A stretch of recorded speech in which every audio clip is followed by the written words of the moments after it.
Hi everybody, the Home Service Pro here. In today's video, I'm going to show you how to change out a boiler pump. The customer called, said that the second floor heat is not working. That's this pump here that controls the second floor.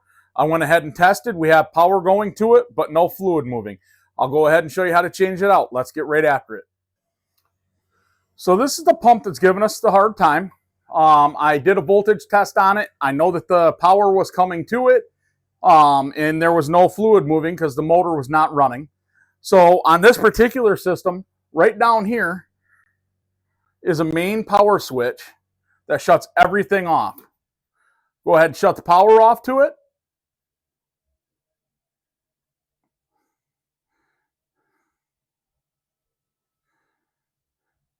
And now we have two screws that we have to remove off from the cover to remove the wiring from the pump.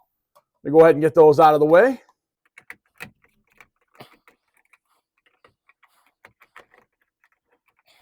Okay, I got both of those screws pulled. Now this cover should pull straight out at us and out of the way. Now that we have the cover off from there, you got three terminals here. These are just push button. You just push the button and you can pull the wire straight out after you had that button pushed in. So you're going to pull all three wires. And now all the wiring is ready to be pulled. We're going to loosen these two screws up just a little bit so we can pull that whole wire right down through this wire holder.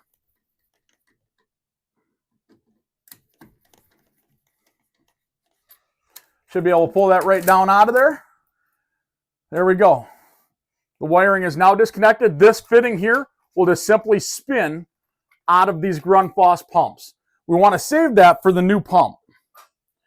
After you have all the power disconnected from it, we're going to go ahead and shut the two valves off above it and below it. That's going to stop any of the water that's in the boiler system from coming out when we unbolt this from the flanges. We're going to get a couple open end wrenches. We're looking at two 11/16 wrenches. We'll go ahead and loosen up these flanges. And generally speaking, you can get them just loosen them up a little bit, and they're only going to be hand tight from there. Now, keep in mind, this boiler was running before I just shut it down. So there's going to be a little bit of hot liquid that could possibly be inside of these pipes. So as you're taking this pump off, you just want to be cautious of the fact that there could be a little bit of hot water that's trapped inside this pump. And boilers can get up to 180-degree water flowing through them. So you don't want to get that water on yourself because it'll burn you really bad. All right, I have all four of those bolts loose. I'm going to go ahead and slowly take them apart on the bottom side. Just in case there is any liquid in there, it will come right out of the bottom here and onto the floor. So I'm going to go ahead and take this bolt off.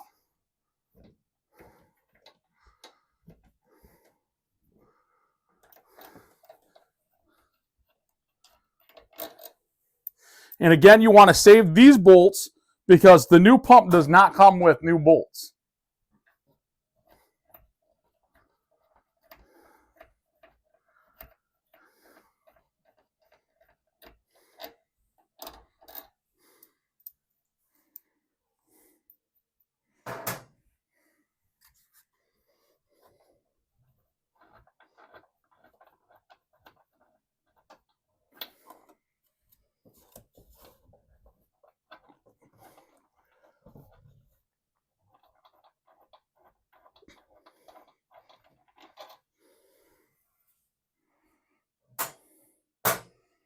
If you have the opportunity to shut the boiler down and let it cool down before you go after this, that's the best way of doing it, because right now all these pipes and flanges and stuff are extremely hot. So just be careful. Now we have all the bolts out of it, and it's still kind of holding there because we have some unistrut up above, and this is all pretty solid down below, so it's not separating to allow that pump to come out of there. So what I'm going to do is I'm going to loosen up this unistrut bracket just a little bit up top, just so that pipe will move a little bit. Some boilers don't have unistrut, some do. Just depends on how it was installed. All right, I got that loose to where things should move around for us. Now I'm going to go ahead and hang on to the pump a little bit. I'm going to lift it up, see if I can get this bottom to pop loose, just to drain the liquid. As you can see, there's a little bit of fluid that's going to come out of that. Again, that fluid is going to be hot, so try and keep your hands back out of the way until it's done. We're pretty much done dripping there. I'm going to go ahead and lift this right off, pull the old pump out.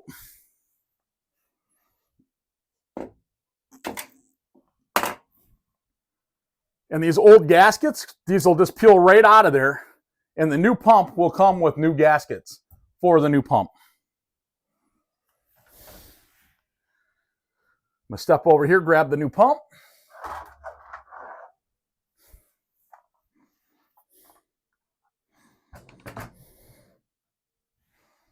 And the new gaskets.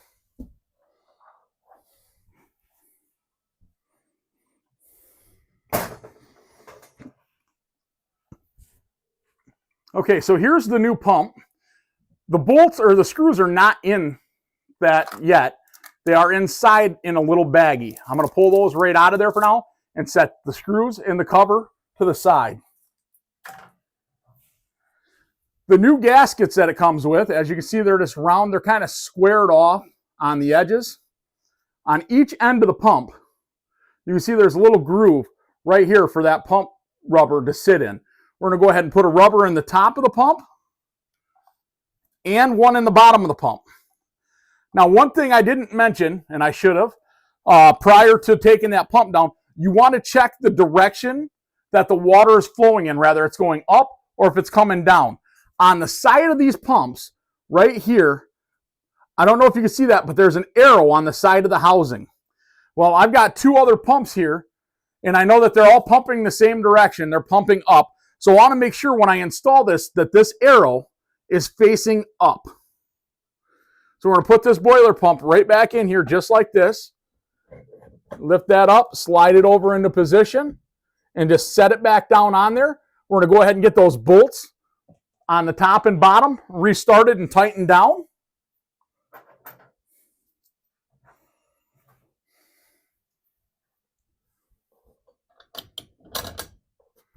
I like getting the top ones just dropped in. We don't have to put the nuts on them.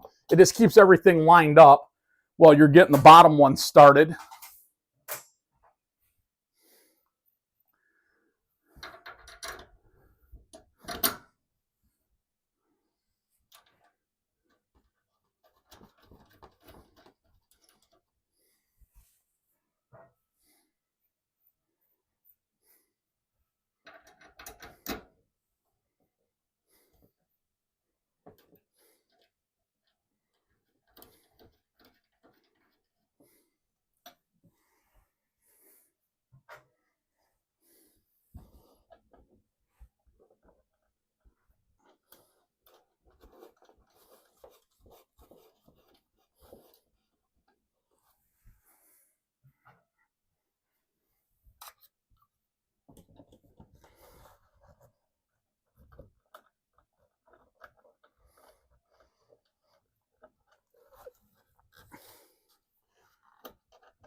All right, I have all the bolts started and all the nuts started. So I'm just going to finish tightening them up with that 11/16.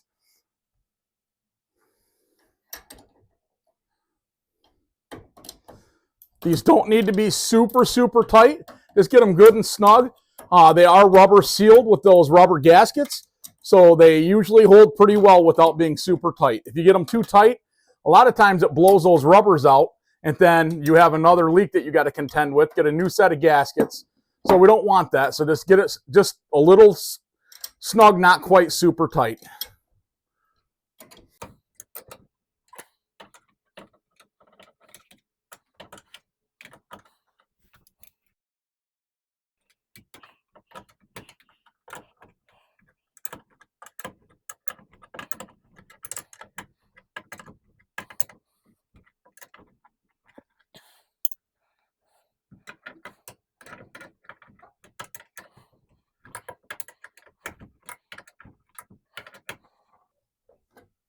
There we go. That pump is all tightened in now.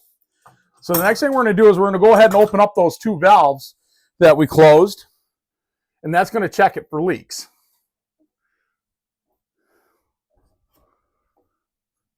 All right, now we have the full boiler pressure back on the system. Next, we're going to go ahead and put the wire connector back on. And again, this is just going to thread up into the new one.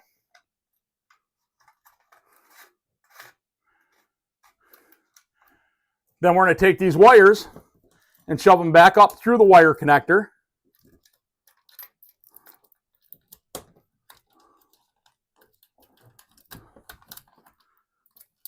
After we have those back up in there, we're going to go ahead and tighten the wire connector back up.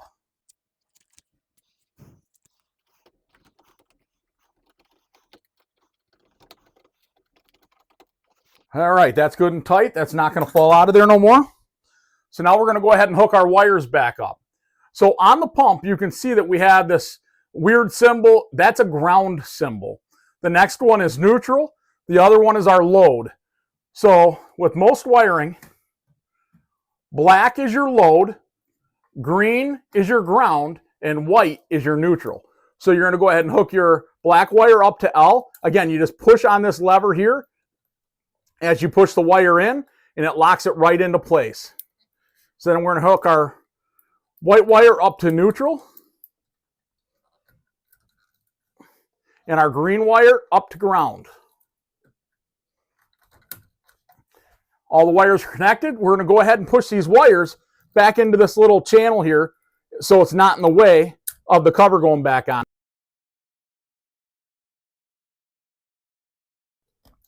All right, those are all locked in, not coming off. That's out of the way of the cover. So before we put the electrical cover back on, we're going to go ahead and turn the system on and test the pump. We want to make sure that we get good hot water coming out the top and good hot water through the bottom so we know we got flow through that pump. So I'm going to go ahead and turn the power back on at that same switch over here.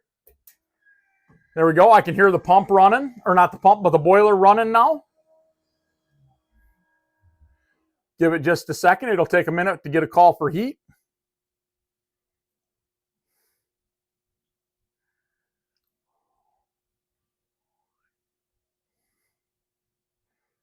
Okay, there we go. We got a call for heat on that zone. I can tell because my zone panel is telling me zone 3, which is my upstairs zone, is calling for heat. I'm going to give that just a second. My pipe down here is getting good and hot. That's good and hot. And that's so hot I can't touch it. So now I know that I got circulation on that pump because I got hot water going up through the pump. So now we just got to get our cover put back on the front of this for the electrical.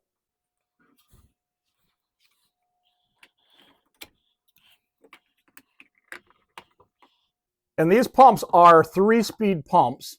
They got a controller right there on the front of them. The old pump was in high, or medium, medium, not high, which is the center setting. So once I get these screws tightened up, I'll go ahead and put that setting back on medium, just so it matches what was here.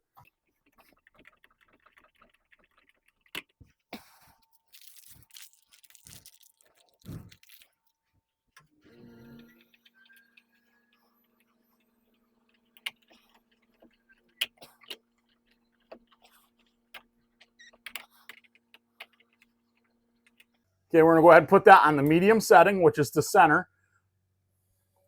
And there it is. The pump is installed. It's working. We did it.